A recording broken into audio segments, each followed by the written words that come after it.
MCQs दिए गए हैं। प्रश्न 1। हिंदी में इस विषय को किन 2 नामों से जाना जाता है? ए. लिंग या जेंडर। बी. यौन पहचान और सामाजिक भूमिका। सी. जैविक सेक्स और सामाजिक पहचान। डी. स्त्री पुरुष विभेदीकरण। सही उत्तर है ए. लिंग या जेंडर। प्रश्न 2। समाजशास्त्र में जेंडर की वास्तविक प्रकृति को कैसे वर्गीकृत किया गया है? ए. यह एक जैविक और शारीरिक सत्य, biological and physical truth. B. यह व्यक्ति की आंतरिक आनुवंशिक विशेषता, इंटरनल जेनेटिक ट्रेट। सी. यह एक सामाजिक संरचना, सोशल कंस्ट्रक्ट है। डी. यह केवल सांस्कृतिक रीति रिवाजों का हिस्सा है। सही उत्तर है सी. यह एक सामाजिक संरचना, सोशल कंस्ट्रक्ट है। प्रश्न 3। जेंडर विमर्श के अंतर्गत न्यायपूर्ण समाज की स्थापना के लिए सबसे महत्वपूर्ण वैचारिक आधार क्या है? ए. महिला सशक्तिकरण और विधिक अधिकार, women empowerment and legal rights. B. समानता और समता, equality and equity. C. Gender roles और सामाजिक रूढ़िबद्धता, gender roles and social stereotypes. D. अवसरों की उपलब्धता और संसाधनों का स्वामित्व, availability of opportunities and ownership of resources. सही उत्तर है बी. समानता और समता, इक्वालिटी एंड एक्विटी। प्रश्न 4। मानव शास्त्र के अंतर्गत सेक्स की मूलभूत प्रकृति और आधार क्या है? ए. यह समाज द्वारा आरोपित भूमिका, सोशली इम्पोज्ड रोल है। बी. यह एक जैविक संरचना, बायोलॉजिकल कंस्ट्रक्ट है। सी. यह एक मनोवैज्ञानिक पहचान का मुद्दा है, साइकोलॉजिकल आइडेंटिटी इशू है। डी. यह सांस्कृतिक और भाषाई अंतर है। सही उत्तर है बी. यह एक जैविक संरचना, बायोलॉजिकल कंस्ट्रक्ट है। प्रश्न 5। अकादमिक संदर्भ में लैंगिक भूमिकाओं का क्या अभिप्राय है? ए. व्यक्तिगत पसंद के आधार पर चुने गए कार्य। बी. संविधान द्वारा प्रदत्त कानूनी अधिकार और कर्तव्य। सी. जैविक बनावट के आधार पर किए जाने वाले प्राकृतिक कार्य। डी. समाज द्वारा निर्धारित वे कार्य या व्यवहार जो महिलाओं और पुरुषों से अपेक्षित होते हैं। सही उत्तर है डी. समाज द्वारा निर्धारित वे कार्य या व्यवहार जो महिलाओं और पुरुषों से अपेक्षित होते हैं। प्रश्न 6। लोकतांत्रिक परिप्रेक्ष्य में समानता के मूल सिद्धांत का वास्तविक क्रियान्वयन क्या है? ए. सभी को बिना किसी भेदभाव के समान अवसर मिलना, इक्वल अपॉर्चुनिटीज। बी. सभी नागरिकों के लिए समान परिणाम सुनिश्चित करना, इक्वल आउटकम्स। सी. समाज के वंचित वर्गों को विशेष वरीयता प्रदान करना, स्पेशल प्रेफरेंस। डी. योग्यता के आधार पर संसाधनों का आनुपातिक वितरण, प्रोपोर्शनल डिस्ट्रीब्यूशन। सही उत्तर है ए. सभी को बिना किसी भेदभाव के समान अवसर मिलना। प्रश्न 7। लैंगिक रूढ़िबद्धता, जेंडर स्टीरियोटाइप को जेंडर विमर्श में किस प्रकार परिभाषित किया जाता है? ए. वैज्ञानिक तथ्यों पर आधारित सामान्यीकरण, generalisation based on scientific facts. B. सांस्कृतिक विविधता का सम्मान करना। सी. किसी समूह, लिंग या व्यक्ति के बारे में पूर्व निर्मित धारणाएं बना लेना, चाहे वो सही हो या गलत। डी. जैविक अंतरों को सामाजिक स्वीकृति प्रदान करना। सही उत्तर है सी. किसी समूह, लिंग या व्यक्ति के बारे में पूर्व निर्मित धारणाएं बना लेना, चाहे वो सही हो या गलत। प्रश्न 8। न्याय की प्रक्रिया में समता की अवधारणा समानता से किस सूक्ष्म आधार पर भिन्न और उन्नत मानी जाती है? ए. समता केवल आर्थिक रूप से पिछड़े वर्गों के लिए लागू होती है। बी. समता समानता से एक कदम आगे है, इसमें आवश्यकता के अनुसार संवेदनशीलता देखी जाती है। सी. समता में प्रक्रिया की निष्पक्षता के बजाय केवल परिणाम पर ध्यान दिया जाता है। डी. समता समानता के अधिकार का एक वैकल्पिक और कानूनी रूप है। सही उत्तर है बी. समता समानता से एक कदम आगे है, इसमें आवश्यकता के अनुसार संवेदनशीलता देखी जाती है। प्रश्न 9। मनोवैज्ञानिक परिप्रेक्ष्य में लैंगिक पहचान का वास्तविक अर्थ क्या है? ए. एक व्यक्ति का खुद को पुरुष या महिला के रूप में महसूस करना या देखना। बी.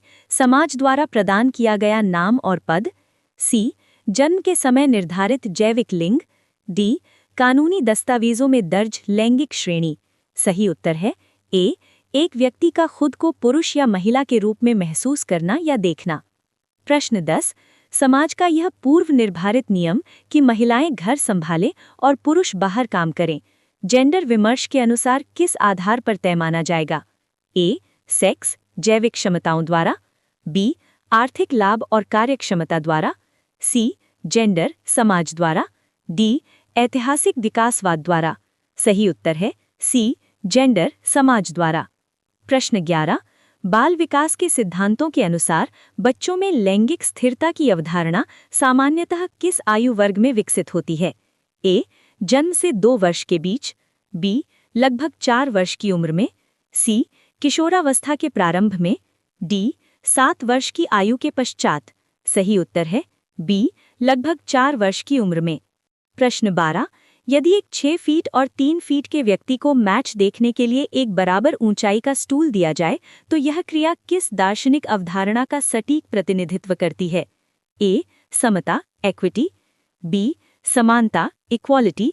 सी. सामाजिक न्याय, सोशल जस्टिस। डी. तार्किक वर्गीकरण, रैशनल क्लासिफिकेशन। सही उत्तर है बी. समानता, इक्वालिटी। प्रश्न 13. समाजीकरण की प्रक्रिया में प्रयुक्त कथन लड़के रोते नहीं हैं या मर्द रोते नहीं हैं समाज की किस प्रवृत्ति का उदाहरण है? ए. भावनात्मक सुदृढ़ीकरण की शिक्षा। बी. पुरुषों की शारीरिक श्रेष्ठता का प्रदर्शन। सी. बाल मनोविज्ञान के सिद्धांतों का पालन। डी. लैंगिक रूढ़िबद्धता का। सही उत्तर है डी. लैंगिक रूढ़िबद्धता का। प्रश्न 14. मानव प्रजाति में महिलाओं द्वारा बच्चों को जन्म दे पाने की विशिष्ट क्षमता किस प्रकार के अंतर को स्पष्ट करती है? ए. जेंडर भूमिका। बी. सामाजिक विभेदीकरण। सी. लैंगिक रूढ़िबद्धता। डी. सेक्स। सही उत्तर है डी. सेक्स। प्रश्न 15. किसी व्यक्ति को सामाजिक या शैक्षणिक रूप से बराबरी पर लाने के उद्देश्य से प्रदान की गई विशेष सहायता को तकनीकी रूप से क्या कहा जाएगा? ए. सकारात्मक भेदभाव। बी. समता। सी. विशेष आरक्षण का सिद्धांत। डी. समावेशी शिक्षा का अवसर। सही उत्तर है बी. समता।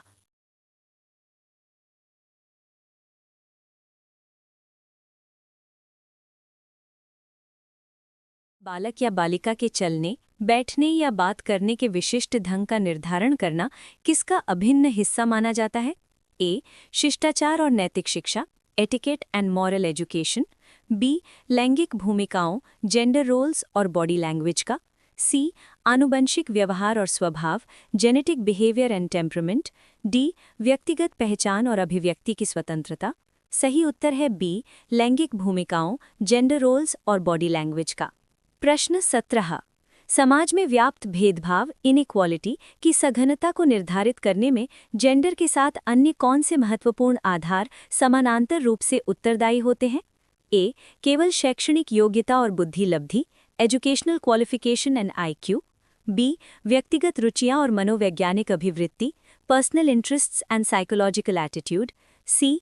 धार्मिक मान्यताएं और भौगोलिक परिवेश, religious beliefs and geographical context. D. लिंग, सेक्स, जाति, कास्ट, उम्र, एज और सामाजिक आर्थिक स्तर, सोशो इकोनॉमिक स्टेटस। सही उत्तर है डी. लिंग, सेक्स, जाति, कास्ट, उम्र, एज और सामाजिक आर्थिक स्तर। प्रश्न 18. कोहलबर्ग के सिद्धांतों के संदर्भ में लैंगिक स्थिरता का वास्तविक अर्थ क्या है? ए. बालक का विभिन्न जेंडर भूमिकाओं का अनुकरण करना।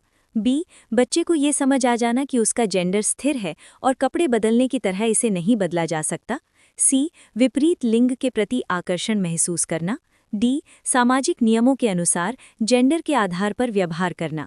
सही उत्तर है बी. बच्चे को ये समझ आ जाना कि उसका जेंडर स्थिर है और कपड़े बदलने की तरह इसे नहीं बदला जा सकता। प्रश्न 19. यदि कोई शिक्षक या अभिभावक लड़कियों को गणित और विज्ञान जैसे विषयों में स्वाभाविक रूप से कमजोर मानता है तो ये क्या दर्शाता है? ए. संज्ञानात्मक अधिगम का लैंगिक अंतर। बी. शैक्षणिक मार्गदर्शन की कमी। सी. विषयों की प्रकृति और जटिलता। डी. लैंगिक रूढ़िबद्धता। सही उत्तर है डी. लैंगिक रूढ़िबद्धता। प्रश्न 20. यदि एक शिक्षक छोटे कद के विद्यार्थी को मैच देखने हेतु स्टूल प्रदान करता है जिससे उसे कोई दृश्य लाभ नहीं होता तो शिक्षक ने यहाँ किस सिद्धांत का यांत्रिक पालन किया है? ए. समता का। बी. समानता का। सी. सामाजिक न्याय का। डी. व्यक्तिगत भिन्नता के सिद्धांत का। सही उत्तर है बी. समानता का। प्रश्न 21. भारत में ऐतिहासिक रूप से पिछड़े वर्गों को मुख्य धारा की बराबरी पर लाने के लिए आरक्षण की नीति को किसका उदाहरण माना जाना चाहिए? ए. अवसरों की समानता का उल्लंघन, बी. विशेष आर्थिक सहायता का तंत्र, सी. समता का, डी. योग्यता आधारित चयन प्रक्रिया। सही उत्तर है सी. समता का।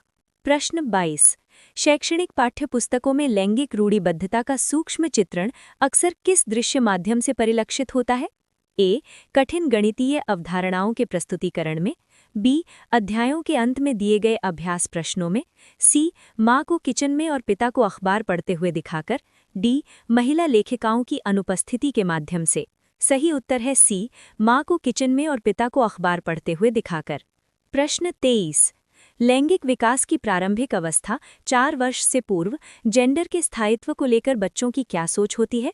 ए. वे जेंडर को जैविक मानते हैं, बी. उन्हें जेंडर और सेक्स में अंतर पता होता है, सी. वे जेंडर को अपरिवर्तनीय सत्य मानते हैं, डी. उन्हें लगता है कि जेंडर बदला जा सकता है। सही उत्तर है डी. उन्हें लगता है कि जेंडर बदला जा सकता है। प्रश्न 24। हार्मोनल और मस्कुलर बनावट के कारण स्त्री पुरुष के बीच शारीरिक क्षमता में अंतर होना जेंडर विमर्श के किस स्तंभ से संबंधित है? A. Gender, B. Sex, C. समता, डी. रूढ़िबद्धता। सही उत्तर है बी. सेक्स। प्रश्न 25। जेंडर अध्ययन के अनुसार जेंडर रोल्स, लैंगिक भूमिकाएं, समाज में समानता के लक्ष्य पर क्या प्रभाव डालती हैं? ए. ये कार्य विभाजन के माध्यम से समानता लाती हैं, बी. जेंडर रोल्स अक्सर समानता को खत्म कर देते हैं, सी. ये योग्यता के अनुसार अवसर प्रदान करती हैं, डी. ये समता की स्थापना में सहायक सिद्ध होती हैं। सही उत्तर है बी. जेंडर रोल्स अक्सर समानता को खत्म कर देते हैं। प्रश्न 26। दिल्ली मेट्रो जैसे सार्वजनिक परिवहन में महिलाओं के लिए पृथक डिब्बा आरक्षित करने के पीछे का वास्तविक तर्क क्या है? ए. महिलाओं को पुरुषों की तुलना में अधिक सुविधा प्रदान करना, बी. समाज में जेंडर आधारित अलगाव को बढ़ावा देना, सी. सांस्कृतिक परंपराओं और मर्यादा का संरक्षण करना, डी. ताकि भीड़ या सुरक्षा की दृष्टि से उन्हें समान अवसर मिल सकें। सही उत्तर है डी. ताकि भीड़ या सुरक्षा की दृष्टि से उन्हें समान अवसर मिल सकें।